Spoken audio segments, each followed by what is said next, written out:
तीन जादुई फौजी। बॉर्डर के पास एक गांव था। गांव से 2 किलोमीटर दूर एक बहुत बड़ा घना जंगल था जहां पर बॉर्डर था। उस जंगल की रक्षा के लिए बॉर्डर पर 3 फौजियों को तैनात किया गया था। वो जंगल हजारों साल पुराना था। उस जंगल में बहुत ही खूंखार जानवर रहते थे। गांव वालों का मानना था कि जंगल की रक्षा स्वयं जंगल देवता करते हैं। वो तीनों फौजी दिन रात ड्यूटी करके बॉर्डर और जंगल की रक्षा करते थे। जंगल बहुत घना था, इसलिए हमेशा आतंकवादियों का खतरा बना रहता था। 3 फौजियों को बॉर्डर पर अलग अलग जगह तैनात किया गया था। वो तीनों पिछले 10 सालों से यहाँ पर ड्यूटी कर रहे थे। तीनों फौजियों की देशभक्ति और जंगल की रक्षा देखकर वन देवता बहुत प्रसन्न हो जाते हैं और एक दिन वन देवता अपनी वन देवी से कहते हैं, देवी, ये तीनों फौजी पिछले 10 सालों से हमारे जंगल की रक्षा कर रहे हैं। मैं इनकी कर्तव्य निष्ठा देखकर बहुत प्रसन्न हूँ और उन्हें कुछ वरदान देना चाहता हूँ। तब वन देवी कहती हैं, हे नाथ, आप बिल्कुल सही कह रहे हैं। तीनों फौजियों को वरदान जरूर मिलना चाहिए। वन देवता कहते हैं, तो फिर ठीक है देवी, मैं आज ही उन तीनों फौजियों से उनकी इच्छा पूछता हूँ और उन्हें इच्छा अनुसार वरदान देता हूँ। इतना कहकर वन देवता वहाँ से गायब हो जाते हैं और पहले वाले फौजी के पास पहुँच जाते हैं। वो पहला फौजी अचानक से वन देवता को देखकर आश्चर्यचकित हो जाता है और कोई जादुई भूत समझकर अपनी बंदूक से वन देवता को गोली मार देता है। लेकिन उसकी गोली से वन देवता को कुछ नहीं होता और वन देवता कहते हैं, रुको फौजी, मैं वन देवता हूँ। फौजी डरते हुए कहता है, प्रणाम देवता, मैंने आपको पहचाना नहीं, मुझे माफ कर दीजिए। तब वन देवता कहते हैं, कोई बात नहीं फौजी, तुम पिछले 10 सालों से लगातार इस जंगल की रक्षा कर रहे हो। मैं तुम्हारी कर्तव्य निष्ठा से बहुत प्रसन्न हूँ और तुम्हें एक वरदान देना चाहता हूँ। इतना सुनकर वो फौजी बहुत प्रसन्न होता है, लेकिन फिर वो सोच में पड़ जाता है कि वन देवता से क्या वरदान मांगूं। मुझे सोना चांदी मांगना चाहिए, लेकिन भला मैं सोना चांदी का करूँगा क्या? वैसे भी मेरी उम्र रिटायरमेंट होने को है। तब वन देवता कहते हैं, क्या सोच रहे हो फौजी? तुम जो भी वरदान मांगोगे मैं तुम्हारी इच्छा अवश्य पूरी करूँगा। तब वो फौजी कहता है, वन देवता, मैं सोच रहा हूँ क्या वरदान मांगूं? तब वन देवता कहते हैं, मुझे कोई जल्दी नहीं है, तुम चाहो तो अच्छी तरह से सोचकर वरदान मांग सकते हो। तब तक के लिए मैं चलता हूँ। इतना कहकर वन देवता अंतर ध्यान हो जाते हैं। वन देवता के जाते ही वो फौजी लगातार सोच में पड़ जाता है कि उसे क्या वरदान मांगना चाहिए। वो अपने मन में सोचता है, मेरे पास भगवान का दिया हुआ सब कुछ है। एक अच्छी बीवी है, 2 बाल बच्चे हैं और सभी की जिंदगी खुशी खुशी गुजर रही है। मुझे अपनी देश की रक्षा के लिए कुछ मांगना चाहिए। वो पहला फौजी काफी देर तक सोच विचार करने के बाद वन देवता को पुकारता है। वन देवता तुरंत वहाँ प्रकट हो जाते हैं। बोलो फौजी, तुम्हें क्या वरदान चाहिए? तब वो फौजी कहता है, वन देवता जी, मेरे पास सब कुछ है, लेकिन आप मुझे एक जादुई बंदूक प्रदान करें। उस बंदूक से मैं जो कुछ भी मांगूं मेरी वो इच्छा पूरी हो जाए। इसके बाद वन देवता कहते हैं, जैसी तुम्हारी इच्छा, मैं तुम्हें एक जादुई बंदूक प्रदान करता हूँ। इस बंदूक की मदद से तुम कुछ भी कर सकते हो। इसके बाद वन देवता उस फौजी को एक जादुई बंदूक प्रदान करते हैं और वहाँ से गायब हो जाते हैं। वन देवता के जाते ही वो पहला फौजी कहता है, मुझे इस जादुई बंदूक का टेस्ट करना चाहिए। मुझे बहुत तेज भूख लगी है, मुझे शाही खाना चाहिए। और इतना कहते ही उस फौजी के सामने बहुत सारा शाही खाना प्रकट हो जाता है। वो फौजी खाना खाने लगता है। इसके बाद वन देवता दूसरे फौजी के पास पहुंचते हैं। दूसरा फौजी उस समय जंगल के पास मौजूद एक तालाब में नहा रहा था। वन देवता को देखते ही वो फौजी थोड़ा घबरा जाता है और कहता है, अरे तुम कौन हो? तब वन देवता कहते हैं, घबराओ मत फौजी, मैं वन देवता हूँ। तुम पिछले 10 सालों से मेरे जंगल की देखभाल कर रहे हो। मैं तुम्हारी कर्तव्य निष्ठा से बहुत प्रसन्न हुआ हूँ और तुम्हें एक वरदान देना चाहता हूँ। तब वो दूसरा फौजी पानी से बाहर आता है और वन देवता को प्रणाम करते हुए कहता है, प्रणाम वन देवता, मेरे पास एक अच्छी नौकरी है, घर परिवार है, धन संपत्ति भी है। लेकिन मैं बहुत बूढ़ा हो गया हूँ, इसलिए मेरे शरीर में अब वो ताकत नहीं रही। तब वन देवता कहते हैं, तुम हमसे क्या चाहते हो फौजी? साफ साफ बताओ। तब वो दूसरा फौजी कहता है, वन देवता, आप मुझे एक जादुई छड़ी प्रदान करें जिससे मेरी हर इच्छा पूरी हो। वन देवता अपने जादू से एक जादुई छड़ी उस फौजी को दे देते हैं और वहाँ से गायब हो जाते हैं। जादुई छड़ी पाकर दूसरा फौजी बहुत खुश होता है और जादुई छड़ी से कहता है, हे जादुई छड़ी, मुझे फिर से जवान कर दो। और इतना कहते ही वो जादुई छड़ी उस फौजी को फिर से जवान और ताकतवर बना देती है। अपने ताकतवर शरीर को देखकर वो फौजी सब कुछ भूल जाता है और अहंकार में आकर जादुई छड़ी से कहता है, जादुई छड़ी, मेरे चारों तरफ बहुत सारे आतंकवादियों को खड़ा कर दो ताकि मैं सबको मार सकूं। इतना कहते ही उस फौजी के चारों तरफ बहुत सारे आतंकवादी प्रकट हो जाते हैं। फौजी अपनी बंदूक से एक आतंकवादी को गोली मार देता है, लेकिन इससे पहले कि वो फौजी सारे आतंकवादियों को गोली मारता, सभी आतंकवादी मिलकर उस फौजी पर गोलियां चलाने लगते हैं और उस फौजी की मौत हो जाती है। इसके बाद वन देवता तीसरे फौजी के पास पहुंच जाते हैं। इस समय तीसरा फौजी सो रहा था क्योंकि वो रात भर बॉर्डर पर ड्यूटी करता था। वन देवता उस तीसरे फौजी के सपने में आते हैं और कहते हैं, उठो फौजी, कुछ लोग जंगल में पेड़ काट रहे हैं, जाओ और जाकर उनको रोको। इतना सुनते ही वो तीसरा फौजी अचानक नींद से जाग जाता है, लेकिन उसे अपने आसपास कोई नहीं दिखाई देता। वो कहता है, कहीं मेरा सपना सच तो नहीं था, मुझे जंगल में जाकर देखना चाहिए। वो फौजी तुरंत अपनी बंदूक उठाकर अपने इलाके में छानबीन करने के लिए जंगल में निकल पड़ता है। तभी उसे सामने दो लोग पेड़ काटते हुए दिखाई देते हैं। फौजी चिल्लाकर कहता है, कौन हो तुम लोग और इस जंगल में आने की हिम्मत कैसे हुई? फौजी दौड़कर उन दोनों को पकड़ लेता है और कहता है, अगर आज के बाद तुम लोग इस जंगल में दिखाई दिए तो मैं तुम्हें पुलिस के हवाले कर दूंगा। इसके बाद वो दोनों आदमी वहाँ से भाग जाते हैं। तभी अचानक वन देवता वहाँ प्रकट हो जाते हैं। वाह फौजी वाह, तुम्हारी वजह से ये जंगल सुरक्षित है। मैं वन देवता हूँ और तुम्हारी कर्तव्य निष्ठा देखकर मैं तुम्हें एक वरदान देना चाहता हूँ। मांगो फौजी, तुम क्या मांगना चाहते हो? तीसरा फौजी थोड़ा सोच विचार करके वन देवता से कहता है, वन देवता, मैं जब भी अपनी वर्दी पहनकर बॉर्डर पे जाऊं तो मुझे कोई देख ना पाए। मैं अपनी वर्दी पहनकर गायब हो जाऊं। तब वन देवता कहते हैं, एक बार और सोच लो वत्स, तुम चाहो तो कुछ और भी मांग सकते हो। वो तीसरा फौजी थोड़ा अड़ियल था। वो वन देवता से यही वरदान देने को कहता है। वन देवता उसे वरदान देकर वहाँ से चले जाते हैं। अब वो फौजी जैसे ही अपनी वर्दी पहनता था, वो किसी को दिखाई नहीं देता था। तभी जंगल में वहाँ आतंकवादी आ जाते हैं, जो दूसरे फौजी ने जादुई छड़ी की मदद से प्रकट किए थे, और फौजी उन्हें देख लेता है। पर वो फौजी किसी को दिखाई नहीं देता क्योंकि उसने अपनी वर्दी पहन रखी थी। फौजी अपनी बंदूक उठाता है और एक एक करके सारे आतंकवादियों को मार देता है। ठंड में गरीब बाप की 5 बेटियों की विदाई। पूरी पूरी पूरी, गर्मा गर्म पूरी पूरी।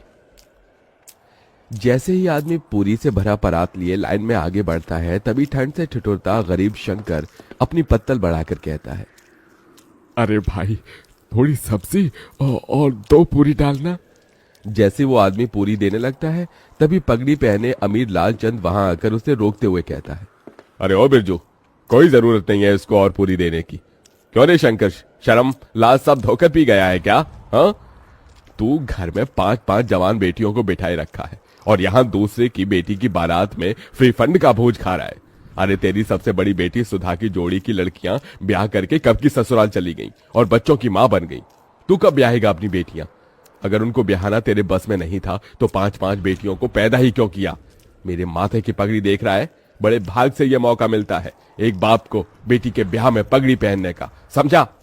लालचंद जानबूझकर पूरे समाज के बीच एक ओर तो अपनी अमीरी का बखान, तो वहीं दूसरी तरफ शंकर की गरीबी की हंसी उड़ा रहा था, जिससे शंकर सबके बीच बहुत शर्मसार होता है और अपनी आंखें झुकाए वहां से घर लौट आता है।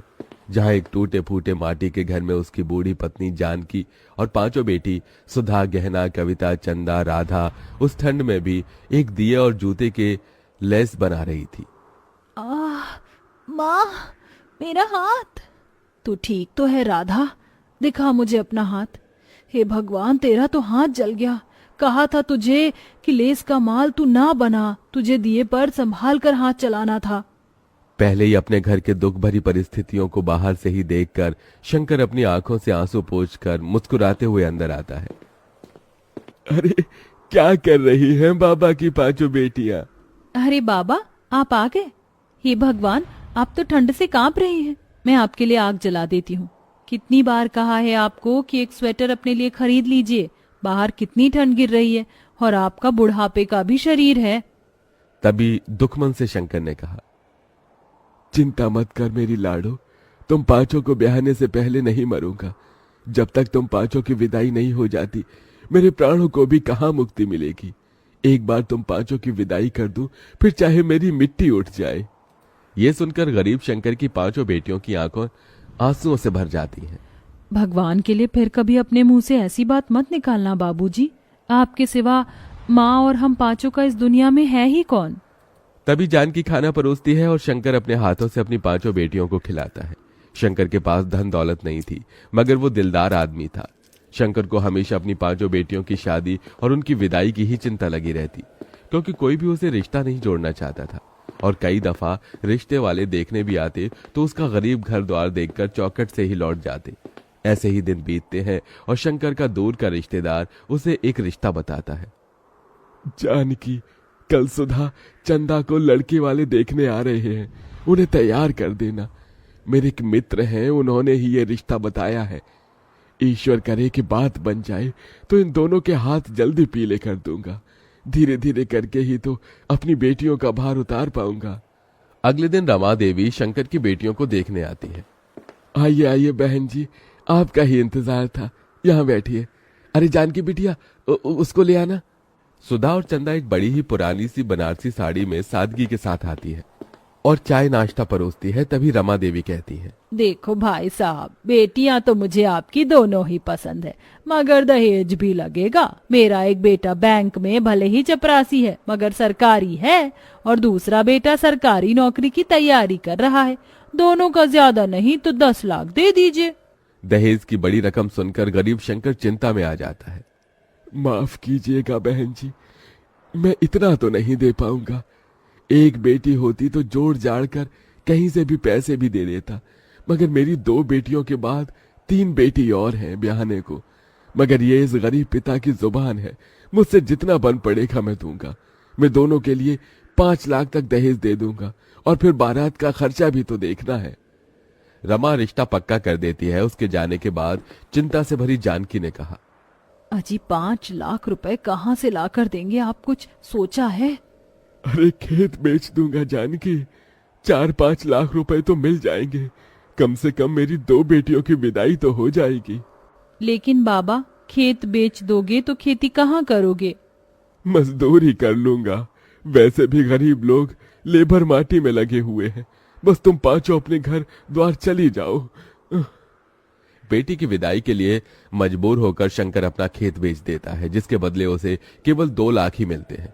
पैसे कम पड़ने पर वो अपना घर भी गिरवी रखकर दहेज और बारात का सारा इंतजाम करता है।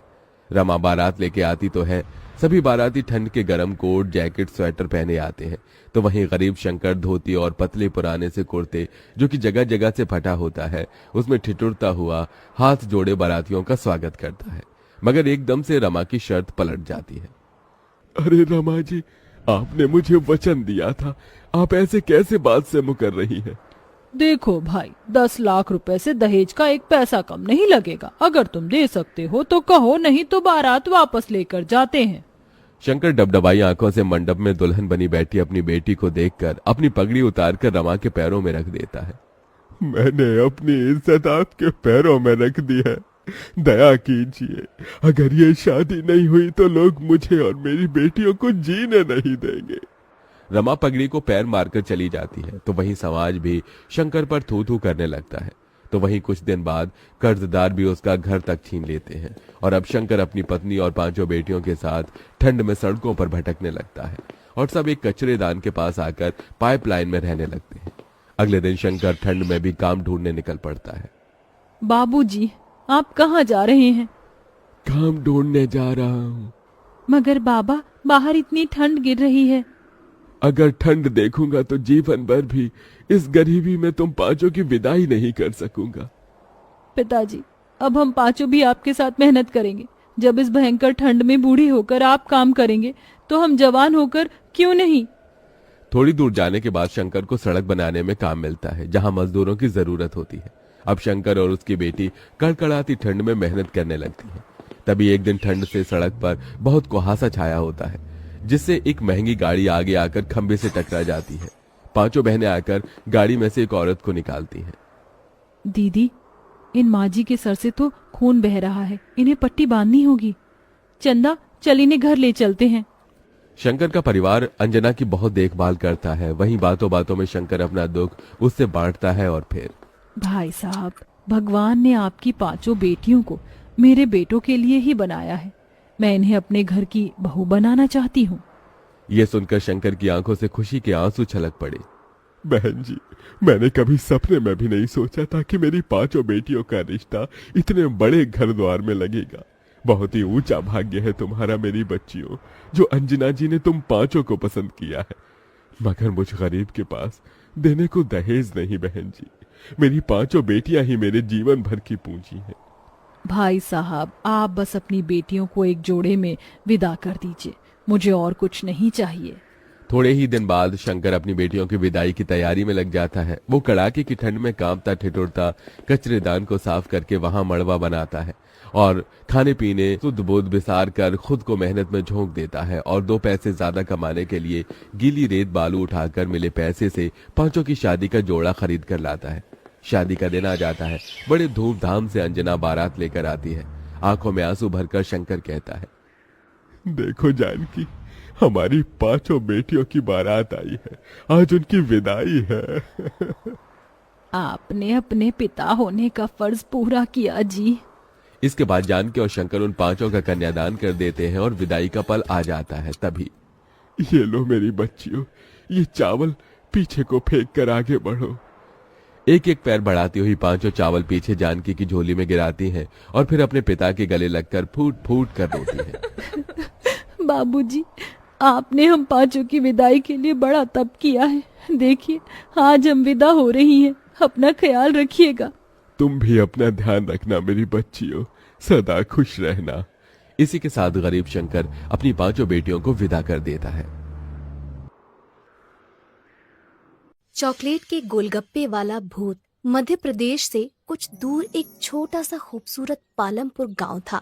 वहाँ छोटी छोटी नदियाँ थी, तरह तरह के पहाड़ थे और प्रकृति का बहुत खूबसूरत रूप यहाँ देखने को मिलता था। लेकिन इन सब के बावजूद पालमपुर की सबसे मजेदार चीज वहाँ हर साल लगने वाला बसंत का मेला था। कहते हैं कि पालमपुर में लगने वाला मेला इतना बड़ा होता था कि कोई भी उसे एक दिन में पूरा नहीं घूम सकता था।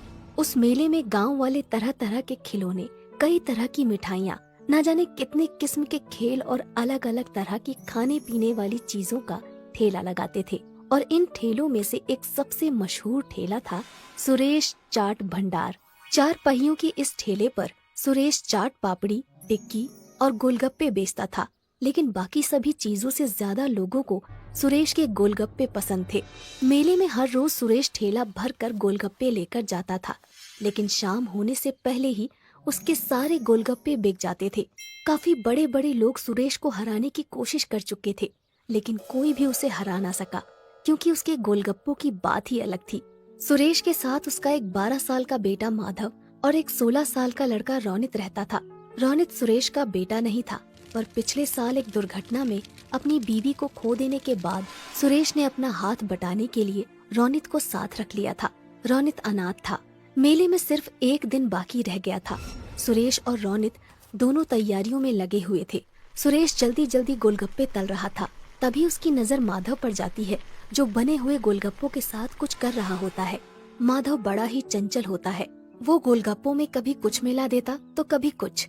माधव को देखकर सुरेश कहता है, अरे मेरे साइंटिस्ट अब क्या कर रहा है गोलगप्पों के साथ? 1 मिनट पापा।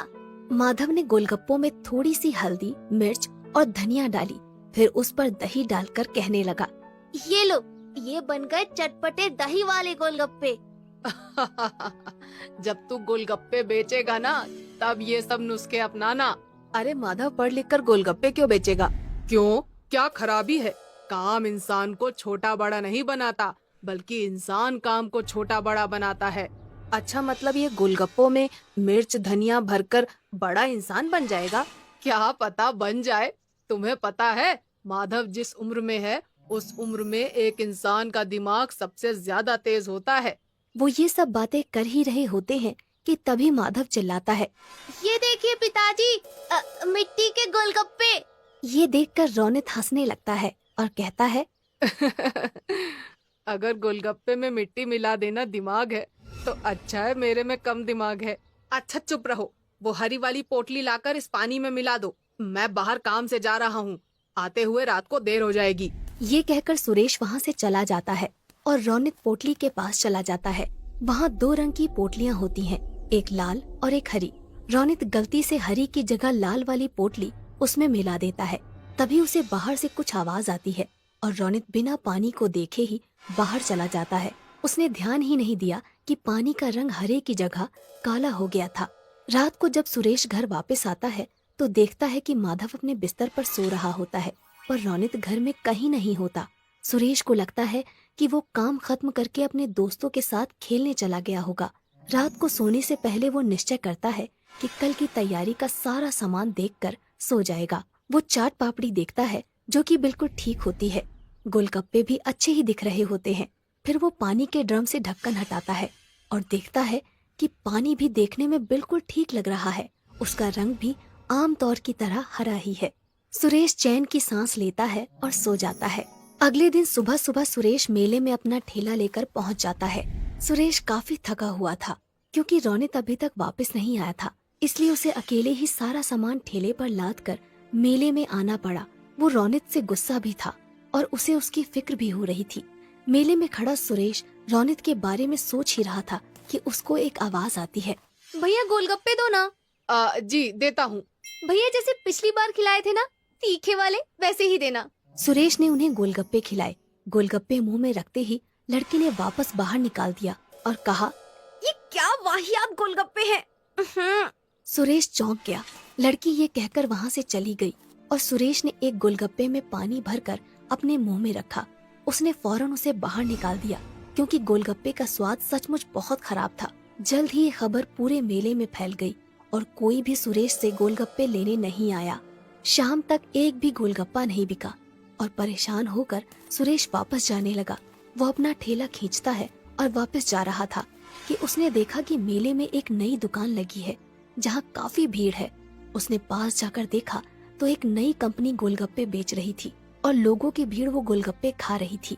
सुरेश इधर उधर नजर दौड़ा ही रहा था कि उसने देखा कि गोलगप्पे रौनित बेच रहा था। सुरेश समझ गया कि ये वही कंपनी है जो सुरेश को काम पर रखना चाहती थी, पर सुरेश के मना कर देने पर उन्होंने रौनित को पटाकर उसका काम खराब कर दिया। सुरेश कुछ नहीं बोला। उसने अपना ठेला लिया और चलने लगा। उसे इस बात का दुख नहीं था कि उसके गोलगप्पे नहीं बिके, पर इस बात का ज्यादा दुख था कि जिस रौनित को उसने अपने बच्चे की तरह पाला, उसने उसे धोखा दे दिया। यही सोचते सोचते वो घर पहुंच गया। उसे देखते ही माधव बहुत खुश हुआ और बोला, पापा आप इतनी जल्दी आ गए और सारे गोलगप्पे वापस क्यों ले आए? वो बेटा, पता है मुझे, आप इसलिए लाए ना ताकि मैं नए गोलगप्पे बना सकूं। सुरेश ने मुस्कुराकर कहा। हाँ बेटा, जाओ नए गोलगप्पे बनाओ। ये सुनकर माधव खुश हो गया और कुछ गोलगप्पे लेकर वहाँ से चला गया। सुरेश वहीं बैठकर सोचने लगा कि कैसे अपने गोलगप्पे बेचने का काम दोबारा से शुरू करे। वो ये सब सोच ही रहा होता है कि माधव अचानक उसके सामने आकर कहता है, पापा आ करो। अरे क्यों? आ करो ना। सुरेश ने अपना मुंह खोला और माधव ने एक काला सा गोलगप्पा उसके मुंह में डाल दिया। ये क्या डाल दिया मेरे मुंह में? क्या मिलाया है तूने इसमें? चॉकलेट। अच्छा। ये गोलगप्पे खाकर सुरेश के दिमाग में एक आइडिया आया ही होता है कि तभी माधव कहता है, ये लो पापा, ये भी खाओ। सुरेश मुंह खोलता है। इसमें क्या मिलाया है तुमने? मिट्टी और लाल मिर्च। सुरेश हंसने लगता है और माधव को गले से लगा लेता है। फिर सुरेश पूरी रात अपने कमरे में कुछ करता रहता है। अगले दिन मेले में रौनक के गोलगप्पे बिक रहे होते हैं। तभी एक आवाज आती है। ये क्या खा रहे हो? वहाँ चलो सुरेश के पास, कुछ नए किस्म के गोलगप्पे आए हैं। ये सुनते ही सब सुरेश के पास चले जाते हैं और देखते हैं कि उसके ठेले पर चॉकलेटी रंग के बेहद खूबसूरत और अलग से गोलगप्पे रखे हैं। सब वो गोलगप्पे खाते हैं और सुरेश की बहुत तारीफ करते हैं। तभी रौनक वहाँ आता है और कहता है, तुमने ये कब बनाए? मेरे जिस बच्चे का तुम मजाक उड़ाते थे उसी का आइडिया है ये। ये किसके गोलगप्पे हैं? चॉकलेट के। अच्छा, मैंने तुम पर बहुत भरोसा किया था रौनक, पर तुमने वो तोड़ दिया। रौनक कुछ कहने ही वाला होता है कि अचानक भीड़ से आवाज आती है। और गोलगप्पे दो भैया। अरे भैया और गोलगप्पे तो खिलाओ। अरे बिल्कुल बिल्कुल, अभी खिलाता हूँ मैं। ये कहकर सुरेश गोलगप्पे बेचने लग जाता है और दोबारा पालमपुर के बसंत के मेले का सबसे मशहूर गोलगप्पे वाला बन जाता है, चॉकलेट के गोलगप्पे वाला।